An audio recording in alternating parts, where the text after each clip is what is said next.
Donc, merci Seigneur pour ce moment, pour cette parole qui est bénie. Amen. Donc, on va prendre nos Bibles dans le livre de 2 Timothée, chapitre 1, verset 7. 2 Timothée, chapitre 1, verset 7.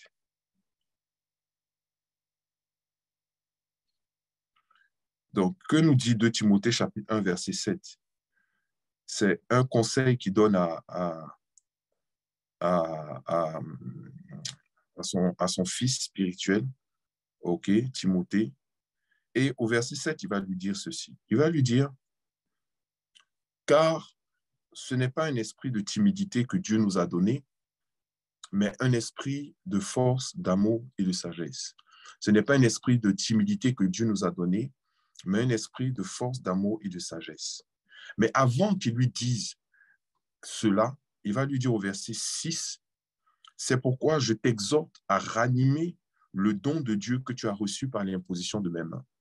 Donc, il va lui dire, ranime le don, car c'est important que ce don soit ranimé, c'est important qu'il soit vivant, c'est important que tu sois en vie, parce que en réalité, ce n'est pas un esprit de timidité. En d'autres mots, ce n'est pas un esprit de peur, ce n'est pas un esprit de faiblesse, ce n'est pas un esprit de limitation que Dieu nous a donné. C'est ce que veut dire ce mot qui a été traduit par timidité. Ça veut dire faiblesse, ça veut dire limitation, ça veut dire ralentissement, ça veut dire lourdeur, ça veut dire blocage, ça veut dire peur. Ok. Donc, ce n'est pas un esprit de peur, de limitation, de blocage, de lourdeur, de ralentissement que Dieu nous a donné, mais il nous a donné un esprit de force, donc un esprit de puissance. Amen. Un esprit de puissance. Je vous ai dit dans la Bible, force et puissance, c'est la même chose. Okay? Vous recevrez une puissance, vous recevrez une force. Amen. C'est la même chose, c'est la même racine, c'est une question d'énergie, c'est une question d'onction, c'est une question de dynamisme divin qui fonctionne en vous. Un esprit de force, un esprit d'amour. Amen. Un esprit d'amour, l'amour, c'est la clé, c'est la pierre angulaire. Et puis maintenant, l'esprit de sagesse. Sagesse, c'est le savoir comment. Donc, à travers ces paroles-là, il nous dit que la totalité de la manifestation de la grâce de Dieu dans notre vie est restaurée par l'activité du don que nous avons reçu de Dieu. C'est-à-dire ce don-là dont il parle, par l'imposition des mains, c'est la connexion avec Dieu. Parce que lorsque Paul a imposé les mains à Timothée, c'était pour qu'il reçoive le Saint-Esprit. Et lorsqu'il lui impose les mains pour qu'il reçoive le Saint-Esprit, en réalité, il établit entre Timothée et Dieu une connexion. Voilà. Donc, il y a des choses qui découlent de notre connexion avec Dieu. Il y a 3 dimanches de cela, j'enseignais sur la foi pour l'onction illimitée. Amen. La foi pour l'onction illimitée. Et lors de cet enseignement, je vous ai expliqué que cette foi pour l'onction illimitée, cette onction illimitée, elle vient en fait de la qualité de notre connexion avec Dieu. La qualité de notre connexion avec Dieu. Quand je parle de connexion, en fait, c'est littéralement celle c'est comme une connexion Internet. Voilà, c'est comme la connexion qui me permet aujourd'hui de pouvoir vous parler. Elle peut être en haut débit ou en bas débit. Si c'est en bas débit, vous n'alliez pas bien m'entendre, vous n'alliez pas bien me voir. Les images allaient être saccadées, allaient être coupées, il allait y avoir des interruptions sans cesse. La connexion n'allait pas être bonne. Mais comme c'est une connexion en haut débit, c'est une connexion voilà, qui est un peu quand même de bonne qualité. Donc, ça permet d'avoir une meilleure image, une meilleure fluidité, une meilleure qualité. Donc, de la qualité de nos connexions va dépendre aussi de la qualité des informations que nous allons recevoir, la forme, la puissance de ces choses-là. Okay? Il y a aussi une différence entre la connexion filaire, la connexion Wi-Fi. Quand c'est le fil, c'est plus puissant que quand c'est à distance. Donc, il y a aussi la notion de signal fort ou de signal faible. Okay? Donc, récemment, Dieu a ouvert mes yeux sur ce qui se passe en termes de connexion. Amen. Car Dieu veut qu'on ait la meilleure des connexions avec lui. Il veut que notre connexion avec lui soit vraiment puissante, qu'elle soit grande, qu'elle soit forte. Amen. Il veut qu'on ait une bonne connexion avec lui d'abord. C'est-à-dire que la connexion avec Dieu, elle doit être forte d'abord pour tout commencer. Pour commencer, la relation, si vous voulez, le développement du don de Dieu, de ce que Dieu veut faire dans notre vie. Première connexion qui doit être établie, la connexion avec Dieu. Amen. Il y a aussi les autres connexions que Dieu permet dans notre vie qui servent véritablement à notre élévation, à notre bénédiction, à notre avancée. Il y a d'autres connexions qui sont importantes. La connexion déjà avec lui, la connexion avec tes pères, dans ce cas de figure où Paul parle à Timothée, il parle en tant que père à Timothée qui est son fils. Amen. Et il est important d'entretenir cette bonne connexion avec ses pères ou avec son père. OK? En l'occurrence, là, c'est son père spirituel. Maintenant, donc, c'est père P-E-R-E-S, P-E accent grave R-E-S. Et puis maintenant, il y a la connexion avec nos pères, c'est-à-dire nos amis, nos connaissances. Dieu parle aussi de l'importance de la connexion et dit les mauvaises compagnies corrompent les bonnes mœurs. Ça veut dire quoi? Les mauvaises connexions vont corrompre les bonnes connexions. Donc, il y a une nécessité aussi de sélection de bonnes connexions avec ses pairs, P-A-I-R-E-S. Amen. Et vous avez aussi la connexion avec votre moitié, c'est-à-dire votre époux ou votre épouse, qui doit être également très bonne et importante. La connexion avec vos enfants. Amen. Qui doit être saine, qui doit être puissante, qui doit être bonne, qui doit être importante. La connexion avec votre assemblée. Amen. Votre église. La connexion avec vos frères et la connexion avec les autres. Donc, la nécessité de Dieu, en fait, veut que des connexions soient établies dans notre vie. Mais la première connexion, comme on l'a dit, quand vous prenez la croix, c'est une barre. C'est une barre euh, euh, euh, verticale et une barre horizontale. Et on voit que c'est la barre verticale qui parle de la connexion entre l'homme et Dieu qui va permettre de tenir la barre horizontale qui est la connexion avec les autres. Amen. La connexion avec les autres. Elle est capable, elle est possible parce qu'il y a la première connexion qui établit la barre verticale. Vous ne pouvez pas faire tenir une barre horizontale dans le vent comme ça, dans le vide comme ça. Il faut d'abord, pour avoir la barre horizontale, il faut qu'il y ait une barre verticale. Donc, la connexion avec Dieu et ensuite la connexion avec les autres. Amen. Toutes les autres connexions, très important. Donc, la première connexion, c'est avec lui et c'est le Saint-Esprit qui l'établit. La première connexion avec Dieu, elle est établie par le Saint-Esprit. Amen. Et donc, ce matin, lors de mon temps avec Dieu et quand je priais véritablement pour savoir qu'est-ce que j'allais vous apporter de plus pendant ces vacances et pendant ce temps de break qu'on a pris, des cultes physiques et qui n'ont pas été moins bénissants pour ceux qui ont vraiment suivi les messages. Si vous n'avez pas encore fait, rattrapez-vous. Tous ces messages sont disponibles sur YouTube. Ce sont les derniers messages qui ont été postés. Mais bon, je sais que les messages sur la prière, les prières puissantes sont beaucoup plus proposés que les autres, ok? Parce que les gens, ils aiment bien la prière, mais les enseignements aussi sont très importants, ok? Donc, revenez sur ce message-là dont je vous ai parlé, c'est-à-dire la foi pour l'onction illimitée, le message que j'ai donné, les deux autres messages également que j'ai donnés, amène plus le message prophétique de dimanche passé, où j'ai parlé de la situation qui arrive et pour laquelle les gouvernements européens sont vraiment très, très en panique. Ça va également influencer un peu l'Afrique, mais moins que ça. Et je pense que c'est une opportunité maintenant, même pour l'Afrique, pour pouvoir expérimenter une dimension de miracle économique si ils savent véritablement jouer gros et faire ce qu'ils doivent faire. Amen. Mais dans mon temps de prière matinale très tôt, le Seigneur, en fait, m'a permis d'étudier la première déconnexion dans la Bible entre lui et un homme.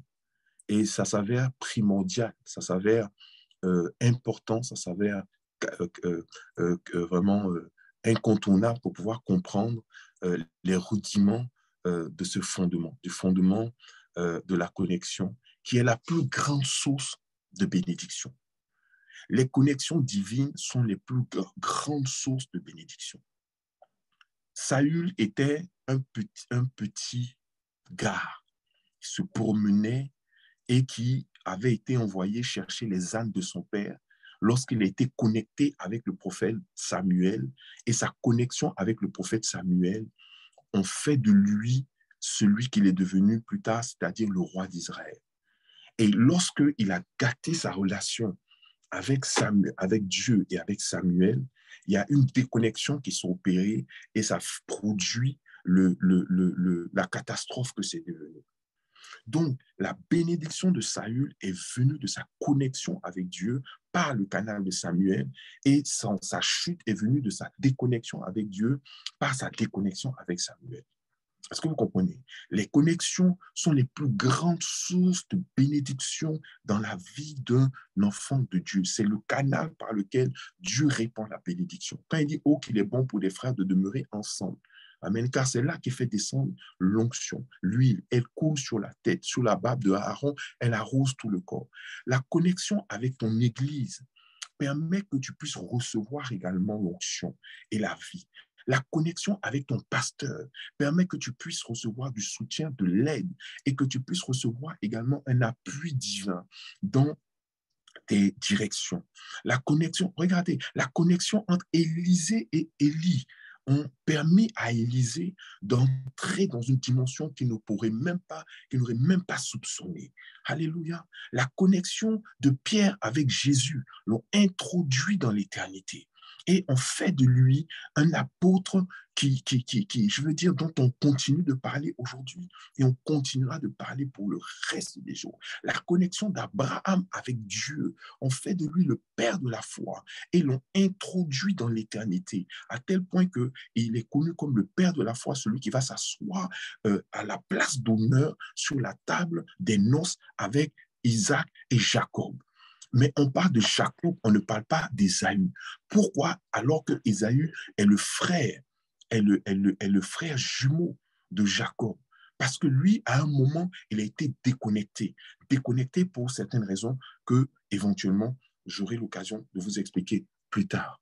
Donc, connexion, comme je vous ai dit, c'est le canal par excellence de bénédiction avec Dieu.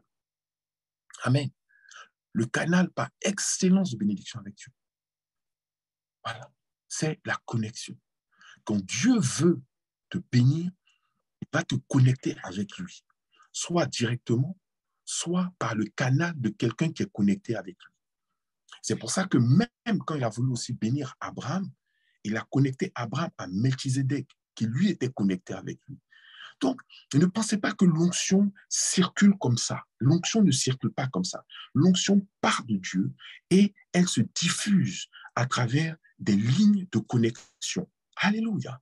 Une fois que tu as compris ça, tu as compris comment Dieu bénit et tu vas comprendre aussi une des plus grandes tragédies, sinon la première grande tragédie qui est arrivée dans la Bible et ça se trouve dans le livre de Genèse, chapitre 3, versets 8 à 10. Genèse 3. Donc, je vous invite à prendre vos Bibles dans le livre de Genèse, là où tout a commencé. Et on va voir la première déconnexion qui s'est opérée dans la Bible. Et grâce à cette déconnexion, tu vas comprendre en fait le processus, tu vas comprendre ce qui se passe. Il y a encore des micros qui sont ouverts. S'il vous plaît, fermez vos micros. Voilà. OK. En fait, il y a des personnes qui sont sur téléphone, qui se sont connectés par la ligne téléphonique. C'est pour ça qu'ils ne peuvent pas éteindre leur micro. OK, il n'y a pas de souci, mais coupez le micro de votre téléphone directement. OK? Voilà, on continue. Donc, Genèse chapitre 3, verset 8 à 10. Genèse 3, verset 8 à 10 nous dit ceci. Alors, ils entendirent la voix de l'Éternel Dieu qui parcourait le jardin vers le soir. Le il dont on parle, c'est Adam et Ève. Ils parcouraient le jardin vers le soir. Et l'homme et sa femme se cachèrent. L'homme et sa femme se cachèrent loin de la face de l'Éternel, au milieu des arbres du jardin. Mais l'Éternel Dieu appela l'homme et lui dit, « Où es-tu » L'homme répondit, il répondit, j'ai entendu ta voix dans le jardin, j'ai eu peur parce que je suis nu et je me suis caché. Alléluia, et je me suis caché. Et l'Éternel dit, mais qui t'a appris que tu es nu? Est-ce que tu as mangé de l'arbre dont je t'avais défendu de manger? Ça, c'est le verset 11. Ce matin, j'ai été tellement béni en une fraction de seconde lorsque Dieu a ouvert mes yeux et m'a dit, tu as parlé de connexion. Moi, je veux que tu comprennes aussi la déconnexion. Je veux que tu expliques la déconnexion. Je veux que tu expliques qu'est-ce qui fait que des gens se déconnectent. Parce que cacher, l'expression cacher, en fait, aussi a pour racine la déconnexion. Quand quelqu'un se cache de toi, il se déconnecte de toi. Quand quelqu'un se cache de toi, quand tu l'appelles, il ne répond pas. Il peut même te bloquer. Quand il se cache de toi, il peut même changer son numéro de téléphone. Quand il se cache de toi, il va aller habiter ou il va aller dormir dans un endroit que tu ne connais pas parce qu'il ne veut pas que tu le retrouves. Donc, se cacher et se déconnecter, c'est synonyme. Adam s'est déconnecté volontairement de Dieu. Adam et Ève se sont déconnectés. Est-ce que vous me comprenez? Adam et Ève se sont déconnectés. Genèse 3, 8. Alors, Adam et Ève entendirent la voix de l'Éternel Dieu. Ils entendirent la voix de l'Éternel. S'ils ont pu entendre la voix, c'est parce qu'ils étaient connectés à Dieu. Ils entendirent la voix. Donc, ils ont entendu Dieu leur parler. OK? Mais quand ils ont entendu Dieu leur parler, la Bible dit, ils ont entendu cette voix-là qui parcourait le jardin. Et l'homme et sa femme se cachèrent. Ils sont allés se cacher. Ils ont dit, Dieu arrive, nous, on ne veut pas avoir affaire à Dieu. On ne veut pas avoir affaire à Dieu dans cette affaire-là. Donc, ils sont allés se cacher, loin de la face de l'Éternel, au milieu des arbres du jardin. Mais l'Éternel appela. Dieu nous aime. Et Dieu veut, sent quand il y a un détachement qui s'opère. Il sent quand il y a une déconnexion qui est en train de se faire. Il sent quand il y a un éloignement qui est en train de se faire entre ses enfants et lui. Donc Dieu va tendre la perche, il va les appeler. Adam, Adam. Et cet appel-là est souvent excusez-moi une seconde. Voilà. Allô? OK. Cet appel-là est souvent euh, une, voilà, c'est comme une tentative de nous reconnecter. Ils sentent que la connexion est en train de partir. Bon, tu dis non, il faut reconnecter. Donc, ils nous appellent. Et c'est interprété aussi comme des fois notre homme intérieur qui ne nous laisse pas tranquille, qui nous dit, mais tu es en train de t'éloigner de Dieu, tu vois, qui ta conscience ou la voix de l'esprit qui te dit qu'il y a quelque chose qui ne va pas, il y a un truc qui ne va pas. Mais il y a des gens qui sont capables d'éteindre cette voix-là.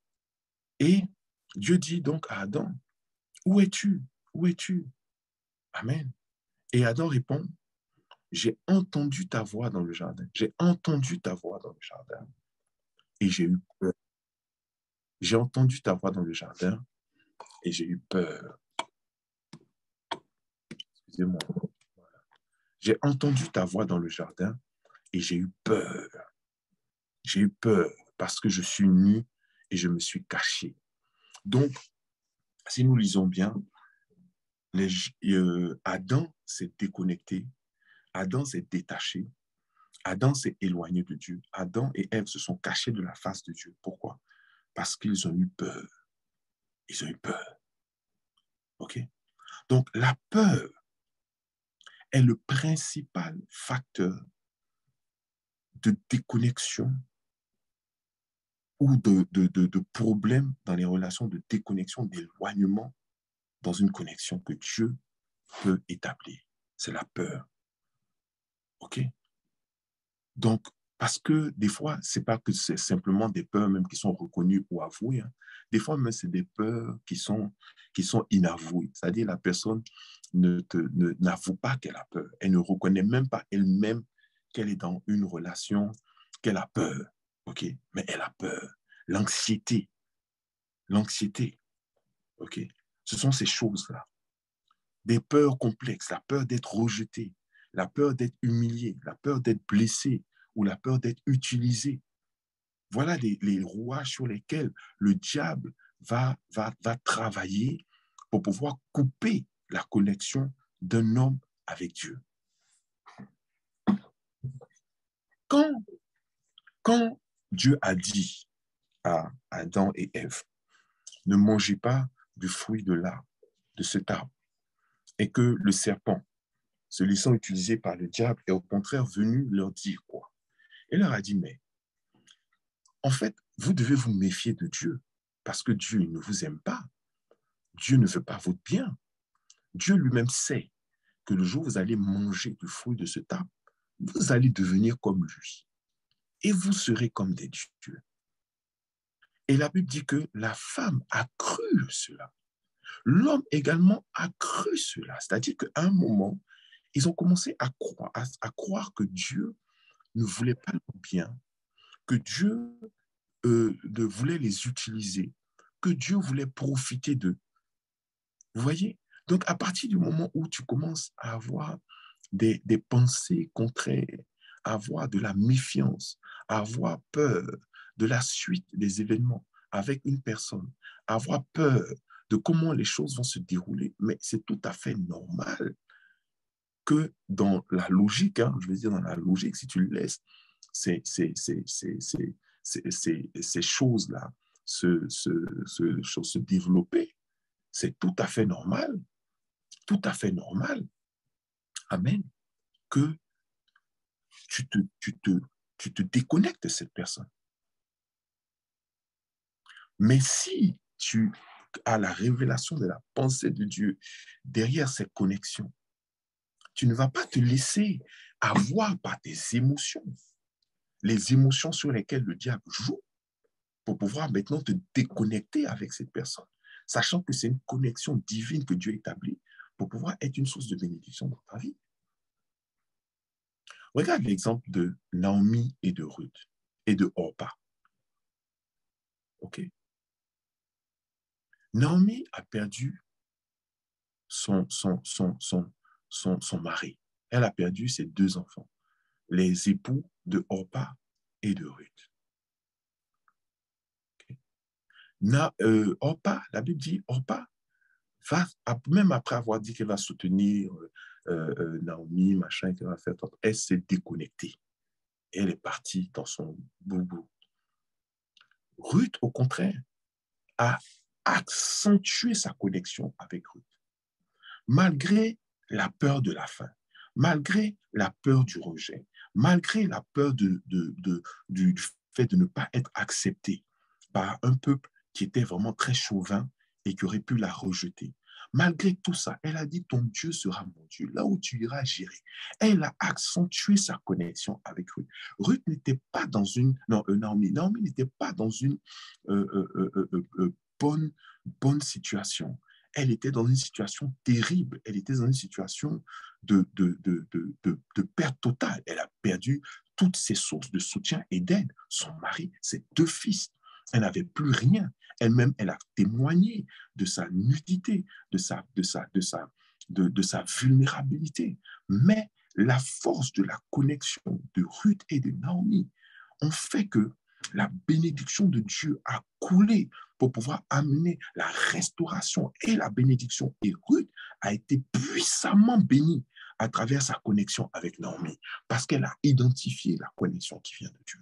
Si elle avait laissé ses émotions, si elle avait laissé ses calculs, si elle avait laissé ses pensées réprouvées, si elle avait laissé le diable la convaincre de se détacher de Ruth, oh, la vieille, là, qu'est-ce qu'elle va t'apporter encore? Elle veut juste t'utiliser comme sa bonne. Elle va profiter de toi. Pouvez-vous imaginer ce qui se passait lorsque Ruth partait glaner? Glaner, ça veut dire qu'elle partait ramasser les restes dans les champs de Boaz. Lorsqu'elle partait glaner, pendant ce temps-là, Naomi était assise à la maison. Elle était trop vieille pour pouvoir aller aussi glaner. Elle était chez elle à la maison. Pendant ce temps-là, Ruth, elle était en train de glaner dans le champ. Elle était en train de ramasser des épis de maïs, les trucs que les gens avaient oubliés. Et elle allait ramasser ça pour pouvoir apporter à la maison et partager le repas avec Naomi. Mais moi, je connais les gens de maintenant, je connais les chrétiens de Paris, je connais les chrétiens de France, je connais les chrétiens francophones, même beaucoup de chrétiens. Elle dit, mais elle profite de moi. Hein? Moi, je suis là, je me tue à la tâche. Elle est là assise, elle ne fait que bouffer. Qu'est-ce qu'elle va même m'apporter dans ma vie? Le mieux, c'est que je me cherche moi-même. Mais si elle avait fait ça, je vous assure qu'elle n'allait jamais connaître la bénédiction. Je vous dis, la bénédiction vient du fait d'identifier la connexion que Dieu établit entre toi, avec lui, par quelqu'un, et d'entretenir cette connexion-là. En faisant fi de tes habitudes de suspicion, de suspicion, et puis même de méfiance, parce que tout ça indique une chose, ça indique le manque d'amour, le manque d'amour réel. Parce que la Bible dit que l'amour bannit la peur, l'amour bannit la crainte. C'est-à-dire que là où il y a l'amour réellement, puisque l'amour ne soupçonne pas le mal, puisque l'amour est patient, puisque l'amour ne cherche pas son intérêt, l'amour est, c'est pour ça que je dis la foi et l'amour, amen, l'amour et la foi, ou la foi et l'amour, amen, pour, pour une connexion, pour se connecter. S'il n'y a pas l'amour, il y aura la peur. L'amour bannit la peur. Tu ne peux pas aimer quelqu'un, avoir peur en même temps de cette personne-là. Okay? L'amour bannit la peur. Dieu veut qu'on le craigne. Il ne veut pas qu'on ait peur de lui. Est-ce que vous comprenez? Donc, la peur, c'est ça qui fait qu'il y a de l'hypocrisie. C'est ça qui fait qu'il y a du mensonge. C'est ça qui fait que les gens, maintenant, aujourd'hui, se déconnectent. C'est ça qui fait que, si vous voulez, il y a la perte de la foi. Parce que les gens, ils ont peur d'être rejetés. Tu as peur d'être toi-même à l'église parce que tu as peur d'être rejeté.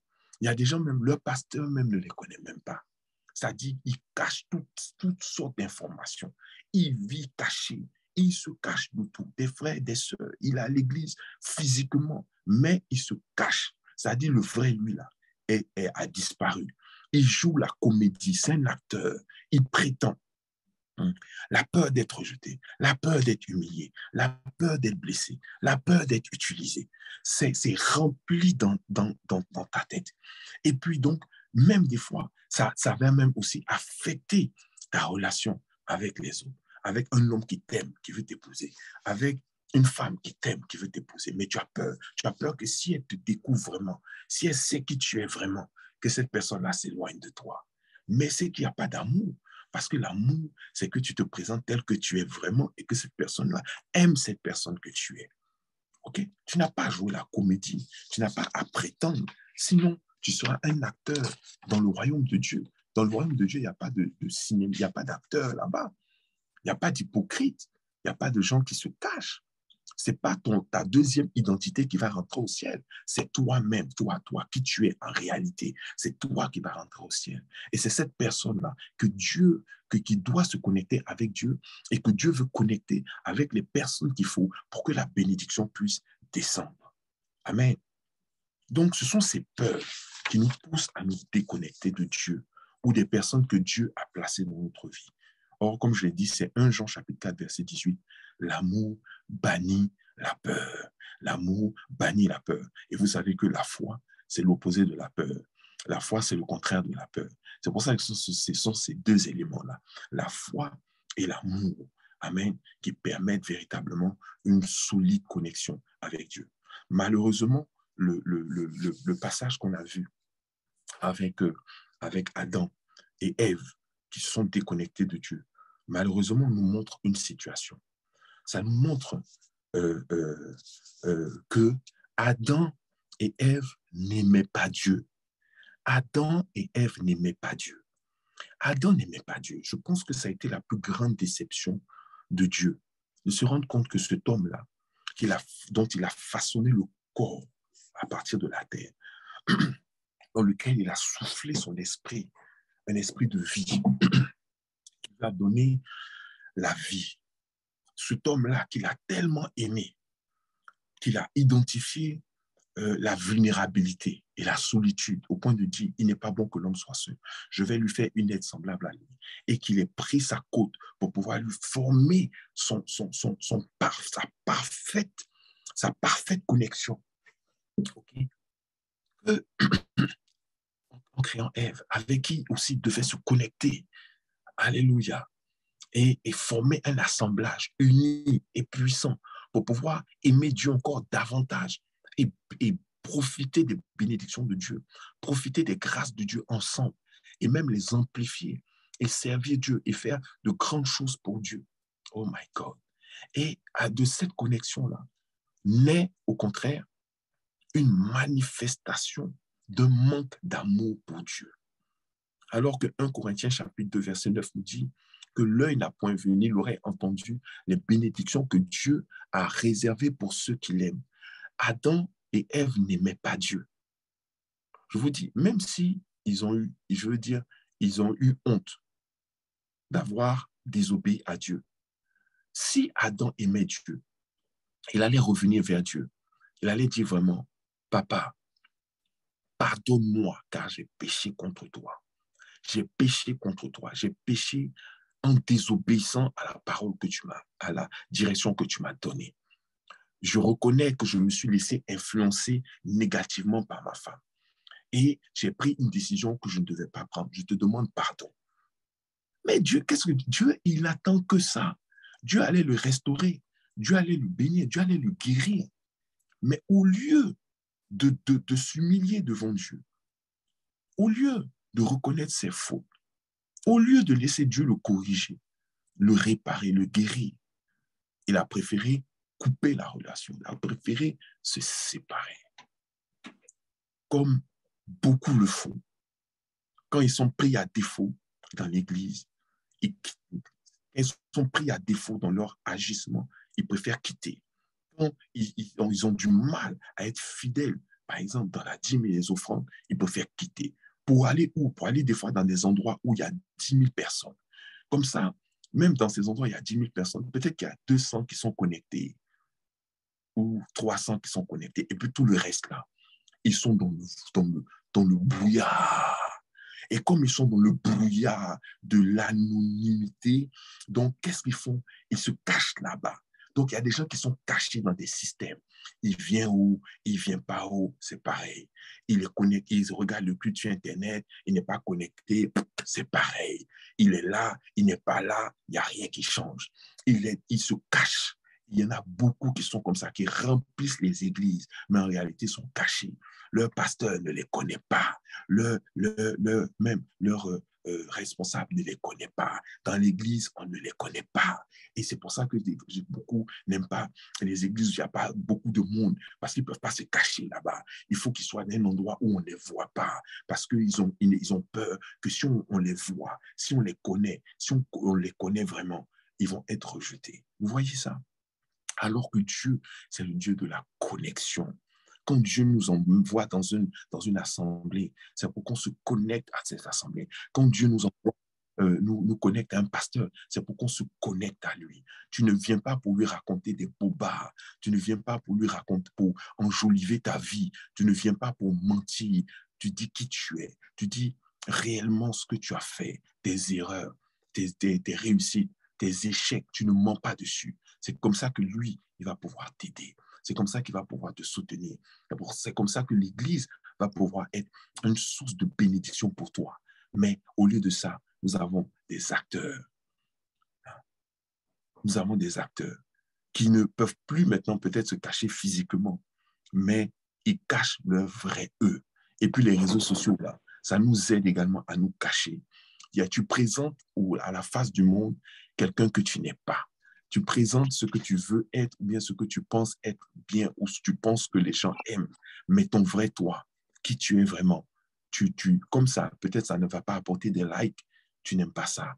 Donc, il faut que tu te caches. Et ces personnes qui se cachent derrière des maquillages, des fonds de teint, des perruques, des sourcils qu'on ajoute, des cils, des ceci, des cela. Mais ce n'est pas le vrai, parce qu'on a enlevé tout ça là. Ce qui reste, c'est ça. C'est toi. Tout l'habillage, c'est pour se cacher. On est devenus des experts pour se cacher.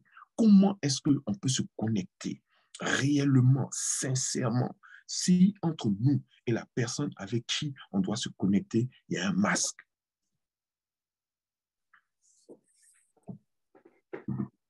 Tu ne laisses personne te connaître vraiment. Même ton pasteur, même ton mari, même ta femme. Ta femme ne te connaît pas vraiment. Tu joues un rôle.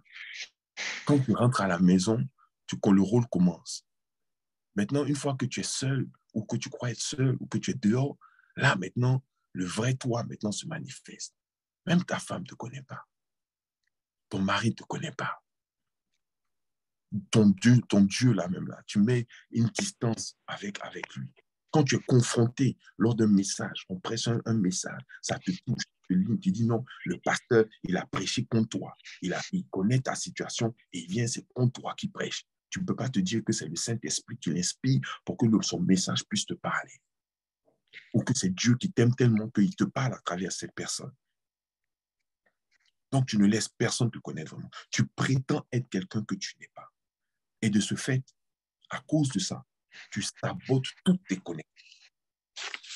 Quand Dieu veut te bénir, là, il établit une connexion entre toi et quelqu'un. Quand Dieu veut te bénir, il établit une connexion entre toi et quelqu'un. Et des fois, même cette attitude-là va également saboter ta connexion avec Dieu.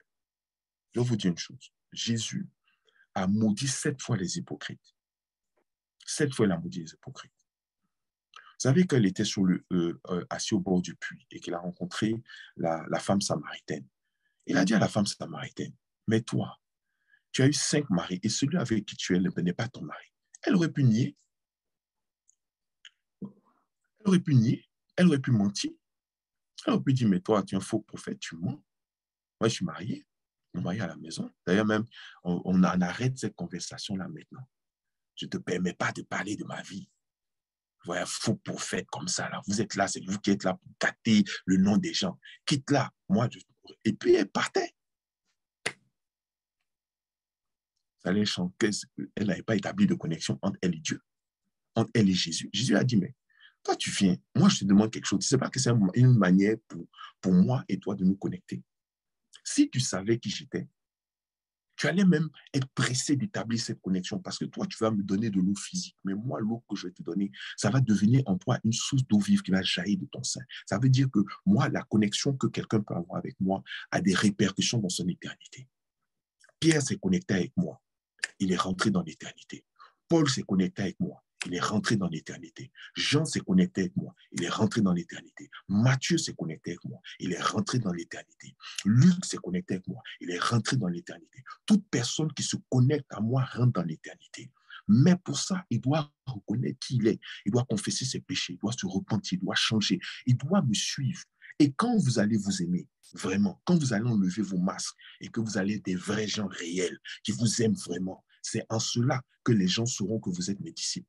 Mais tant que vous allez être des acteurs, des menteurs, des prétentieux, des prétendeurs, vous prétendez que tu n'as pas l'argent, mais tu achètes une grosse voiture pour venir montrer non, tu prospères, toi aussi tu es là, tout va bien. Quand tu demandes mon frère, ça va, alors qu'il n'y a rien, qui va dans ta vie. Mais tu mens, tu prétends, tu joues un rôle. Et puis toi, tu penses que tu vas comme ça, là, tu vas rentrer dans le royaume de Dieu.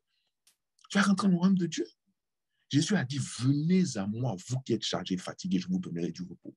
Toi, tu viens, tu dis non, je ne suis pas chargé, je ne suis pas fatigué, mais je suis là. C'est faux, tu mens. Tu mens. Tu mens. Beaucoup sont des menteurs. Ils ne sont pas connectés. Ils ne veulent même pas se connecter. C'est-à-dire que même si on dit, ouais, on va faire une visite pastorale, à cause de ça, on demande, on demande même plus à visiter les gens. Tu as dit, tu vas faire une visite pastorale. Les gars, il va t'inventer toutes sortes de prétextes, machin. Après, on ne peut pas aller le voir dans sa réalité. Tu vois, il prétend. Donc, ou bien, si il accepte, mais ce jour-là, il va se présenter de la manière la plus sainte possible. Il va aller ressusciter un tableau de je ne sais pas quoi, une parole biblique pour aller accrocher dans son salon, aller prendre sa plus grosse Bible qui est poussiéreuse, là, bien nettoyée, mettre ça sur un présentoir pour dire que non, là, c'est zone dangereuse du Saint-Esprit. Mon frère, ma soeur, Dieu veut des connexions puissantes. Et pour qu'une connexion soit puissante avec lui, il faut qu'elle soit vraie. Il faut qu'elle soit dépourvue d'hypocrisie et de mensonge. Je crois qu'il est temps de travailler à une réelle connexion, vraie et sincère avec Dieu. Quand on dit vrai et sincère, ça veut dire que c'est une connexion qui est puissante. Puissante déjà dans notre intimité avec Dieu, puissante également dans nos relations avec nos frères et nos sœurs à l'Église. Si tu n'es pas capable d'être vrai dans ton assemblée, avec ton pasteur, avec ta famille spirituelle, c'est que tu baignes dans l'hypocrisie et dans le mensonge. Et tu ne laisses pas cette connexion que Dieu veut établir pour être une source de bénédiction pour toi, se manifester dans son plein potentiel. Dieu veut nous bénir. Moi, c'est ce que je sais. Ça fait des années qu'on campe à Stalingrad. Des années qu'on campe à, comment on appelle ça, à la rue de Stalingrad. Hein? Et que on enseigne, on martèle, on enseigne, on parle, on prie, mais que on se barricade individuellement, chacun se barricade. Et je crois que les barricades deviennent de plus en plus épaisses, de plus en plus lourdes, de plus en plus solides. Se carapate, on se fortifie. On fortifie les défenses. Alors que c'est pas ce que Dieu veut. Dieu veut que on soit une vraie famille spirituelle, attachée à une vision, à une grâce, à quelque chose que Dieu a répandu de genuine, ça veut dire d'unique, de spécial, pour qu'on rentre dans le plein potentiel de la manifestation de la grâce de Dieu dans notre vie et qu'on reçoive la totalité de la bénédiction. Et pour cela, il faut que véritablement les bonnes connexions avec Dieu soient établies, soient rétablies et qu'on puisse avancer dans la bénédiction, dans la lumière, dans la grâce et qu'on arrête le mensonge et l'hypocrisie. C'est le socle de tout le reste. Amen. La vraie connexion sincère avec Dieu, c'est le socle de tout le reste. Venez à moi, vous qui êtes chargés, fatigués, et je vous donnerai du repos. Donc, ça veut dire que la première chose que tu dois même pouvoir accepter, c'est ton état de fatigue, ton état de faiblesse, ton état d'incompréhension vis-à-vis des nombreuses choses qui te bloquent. Et si c'est chargé là, moi, j'ai déjà reçu des centaines, voire des milliers de personnes, même au téléphone, même à distance. J'ai déjà parlé une fois avec un jeune couple qui était, par exemple, en Suisse, au bord de la faillite totale, au bord de l'expulsion de leur maison, de l'expulsion, lorsqu'ils ont été connectés avec moi au téléphone. Je ne les ai pas vus physiquement, je ne les ai pas parlé physiquement, je ne les ai pas touchés. Et rien qu'au téléphone, quand il a fini de m'expliquer sa situation, j'ai senti véritablement cette connexion que Dieu a établie entre eux et moi. Et je lui ai dit, il ne t'arrivera rien de tout ce que tu es en train de me dire. Tu ne seras pas chassé de ta maison. Tu ne vas pas mourir, tu ne vas pas être à la rue. Le cycle de la destruction de la pauvreté s'arrête dans ta vie à partir d'aujourd'hui. Okay. Tu vas trouver du travail dans les jours qui viennent. Dans la semaine, il a été engagé dans un cabinet. Et le propriétaire du cabinet a fait de lui-même son héritier puisqu'il n'a pas de fils, il n'a pas d'héritier. Donc, il a formé pour que le gars le remplace. À un moment, il touchait un salaire de plus de 15 000 € par mois. Et ça n'a pas cessé d'augmenter. Okay? Et Dieu les a bénis au-delà de ce que pouvaient penser et ou imaginer. Donc, chargé là, c'est un petit problème. Quand tu es chargé, si tu te confies à la personne avec qui Dieu t'a connecté, Dieu va passer par lui pour ouvrir les vannes. Élie a ouvert les vannes de la veuve de Sarepta. Élie a ouvert les vannes de la vie d'Élisée. Naomi a été le canal, même si elle-même elle était dans les difficultés, elle était le canal par lequel Dieu a utilisé pour que Ruth puisse avoir ses vannes qui soient ouvertes. Okay? Et les exemples comme ça, là, il y en a plein. Samuel a ouvert les vannes de David, il a ouvert les vannes de Saül. Alléluia. Dieu a déjà établi le plan pour ça. Ça ne sert à rien de jouer la comédie.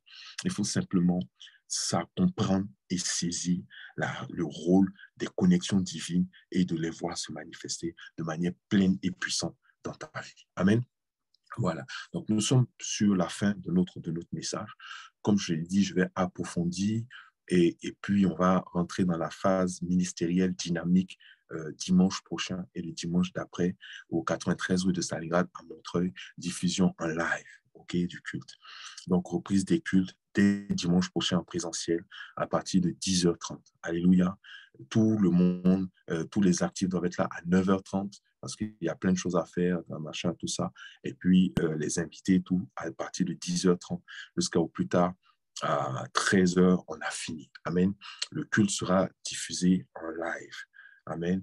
Et je vous réservez déjà vos dates du lundi 12 au dimanche 18. Hein. Les détails vont venir plus tard. On va avoir un moment de jeûne et prière. Hein. Jeûne proclamé le dimanche qui commence le lundi. Donc, on va jeûner le lundi 12, mardi 13, mercredi 14, jeudi 15, vendredi 16. Amen. Dimanche, bon, bref. Et jusqu'au dimanche 18. Dimanche, c'est là on va couper avec un partage. Alléluia. Et on va introduire également un programme qu'on aura, un grand programme qu'on aura dans le mois d'octobre. Amen. Qui est un programme de prière.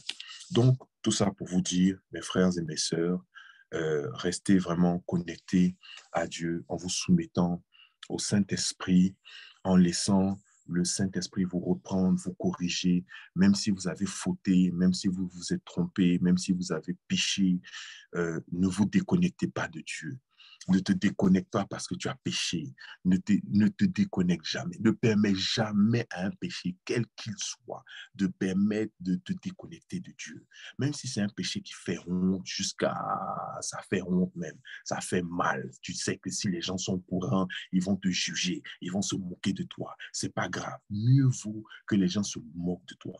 Mieux vaut que tu connaisses la honte. Mieux vaut que tu connaisses l'humiliation. Parce que là où on t'a humilié, là, Dieu va te restaurer. Dieu va te bénir. L'humilité précède l'élévation. L'orgueil précède la chute. Dieu fait grâce à ceux qui s'humilient devant lui. Amen.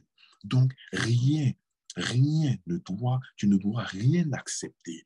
Amen. Qui permette que tu te déconnectes de Dieu. Et encore une fois, si tu t'es trompé, parce qu'il y a des gens qui se sont trompés, tout le monde fait des erreurs. Tu peux même t'être trompé sur le choix de ton conjoint. Ça c'est une des plus grosses erreurs sur le choix où tu peux t'être trompé sur le choix de l'endroit où tu t'es installé, où tu peux t'être trompé sur le genre de business que tu as voulu faire, ou le genre d'entreprise, le travail que tu as accepté. Mais et alors? Et alors? Est-ce que c'est une raison pour te déconnecter de Dieu parce que tu es dans des problèmes, parce que tu es dans, excusez-moi l'expression, la merde? Mais si tu es dans la merde, comment tu vas faire pour sortir de la merde en te déconnectant de Dieu? Je vais te dire une chose. Là, un homme de Dieu a dit une fois, la grâce, c'est lorsque Dieu descend dans la merde avec nous pour pouvoir nous sortir de la merde. Et Jésus a vu la merde qui était la terre et il est descendu dans cette merde-là pour pouvoir créer le chemin et établir la connexion qui va nous permettre d'être sauvés. La Bible dit que Dieu a tant aimé le monde qu'il a donné son Fils unique afin que quiconque se connecte à lui ne périsse pas, mais parvienne à la vie éternelle. C'est la puissance de la connexion, la foi et l'amour pour se connecter, pour avoir une connexion indestructible, puissante, qui va transformer, révolutionner ta vie. Moi, je crois que Dieu s'apprête à nous révolutionner. Il s'apprête à nous faire un bien qu'on ne peut même pas imaginer. Donc, il dit, l'œil n'a point vu, ni les oreilles entendu les choses que Dieu a réservées pour nous. Moi, je veux, pour ceux qui l'aiment, aimons Dieu. Qui que nous soyons, quel que soit ce que nous avons fait, aimons Dieu. Dieu va nous bénir. Que Dieu vous bénisse abondamment et que sa grâce surabonde dans votre vie. Je suis pressé et j'ai hâte de vous retrouver tous dimanche prochain physiquement. Alléluia. On va prier. Père, je bénis ton nom. Et je te remercie pour ce moment, pour ce message. Je prie qu'il parcourt le monde et qu'il touche la vie de milliers de personnes qui ont besoin d'entendre ce message. Je prie vraiment que tu bénisses notre assemblée, tu bénisses nos frères et nos sœurs, tu bénisses ces frères et ces sœurs qui sont fidèles dans ta maison, qui t'aiment vraiment, qui ont envie de voir ta gloire se manifester. Seigneur mon Dieu, agis puissamment à notre égard. Glorifie ton nom dans notre vie. Nous voulons véritablement saisir cette clé-là qui est une source de bénédiction extraordinaire, qu'elle soit la manifestation palpable et réelle de ta volonté de nous bénir, de nous élever et de nous faire du bien. Nous te rendons grâce, Seigneur. Nous bénissons cette semaine, qu'elle soit une semaine de bénédiction pour chacun d'entre nous, que nous avancions avec toi pleinement et puissamment, que nous voyons ta grâce à l'œuvre dans notre vie. Au nom de Jésus, nous avons prié. Amen. Amen. Shalom à tous chez vous. Que Dieu vous bénisse. Profitez de cette dernière semaine et revenez-nous bien pimpants, en pleine forme et prêts et d'attaque pour la gloire de Dieu. Que Dieu vous bénisse. Shalom à tous. Shalom. Bye bye.